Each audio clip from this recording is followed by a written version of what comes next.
j'avais une poupée, donc je n'avais pas Bleuette de la semaine de Suzette, mais j'avais une poupée articulée qui était un bébé jumeau encore et que j'avais appelée Bleuette et à qui je faisais plein d'habits, des chaussures, plein de choses. Ma collection est née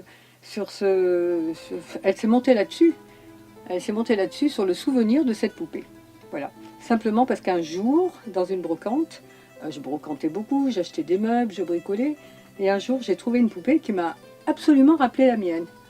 Donc je l'ai achetée et j'ai découvert qu'elle avait une tête signée Limoges France. Et ma collection a commencé là, et bien sûr mon livre a aussi commencé là, je peux dire, parce que ça m'a intriguée.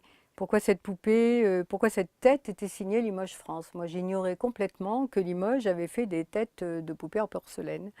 Donc, comme ça m'a intriguée, j'ai cherché, parce que je voulais savoir d'où elle venait.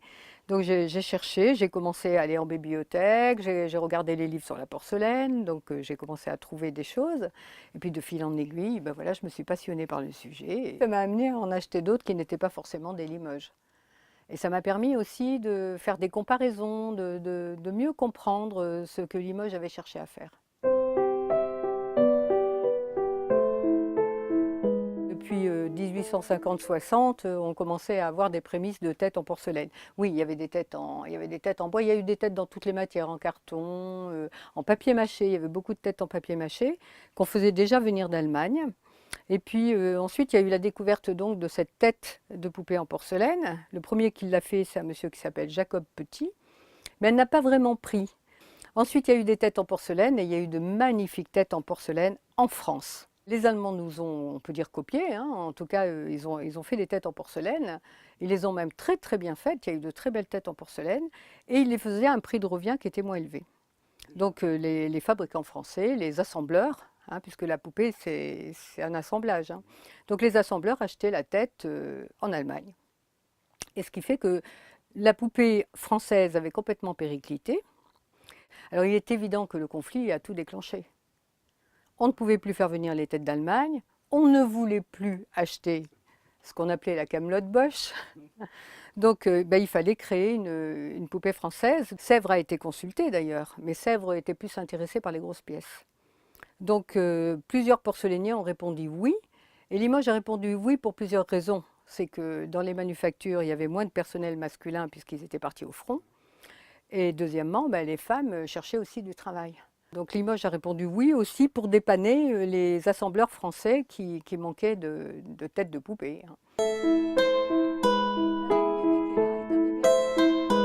Comme on voulait faire une tête vraiment française, qui soit différente de la tête allemande, effectivement, on est allé chercher, alors quand je dis on, c'est à la fois l'Union des arts décoratifs et c'est aussi une société qui était créée par Gaston Quignou et qui s'occupait du dessin à l'école. Donc ce sont ces personnes qui sont allées solliciter les artistes de l'époque.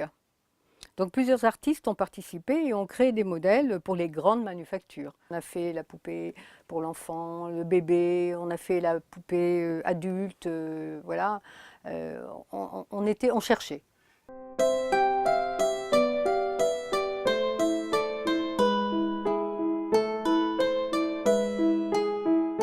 C'était déjà un jouet de luxe avant la guerre. Donc la poupée à tête porcelaine était chère.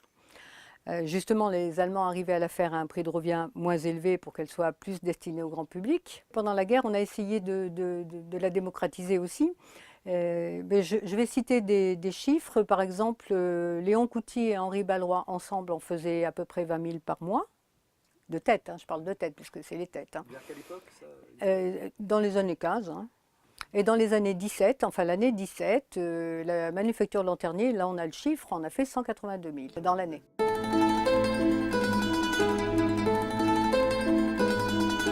La porcelaine est comme la porcelaine de table, mais pas tout à fait avec forcément le même pourcentage dans les ingrédients. Voilà. Et c'était une des difficultés peut-être de cette époque-là, c'est qu'il fallait tout faire cuire ensemble pour que ça revienne moins cher. Et il y avait des difficultés aussi d'approvisionnement de matériel. La tête de poupée n'a pas d'émail, que sans ça on n'aurait pas le teint, si vous voulez, c'est du biscuit. Voilà, ça reste du biscuit. Et c'est décoré en tant que biscuit. C'est décoré à la main, donc c'est pour ça qu'aucune tête ne se ressemble, parce que déjà la décoration fait des différences. Il y avait du personnel qui était plus habile que d'autres. Et ensuite, chaque porcelainier a essayé de créer ses propres modèles. Et certains porcelainiers ont travaillé en collaboration.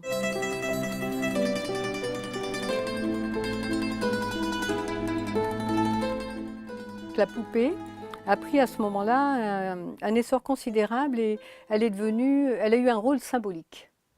La poupée, c'est un jouet qu'on peut habiller. Donc elle peut représenter des événements et elle peut représenter des personnages.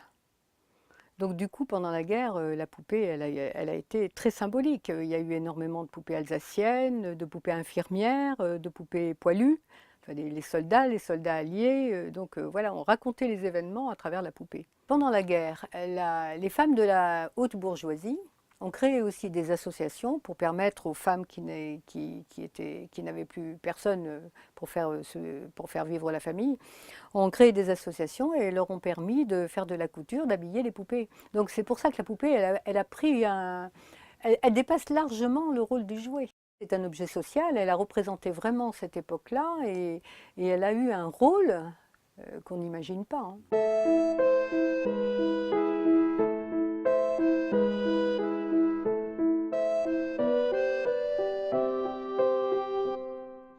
Ouais, c'est un livre d'histoire.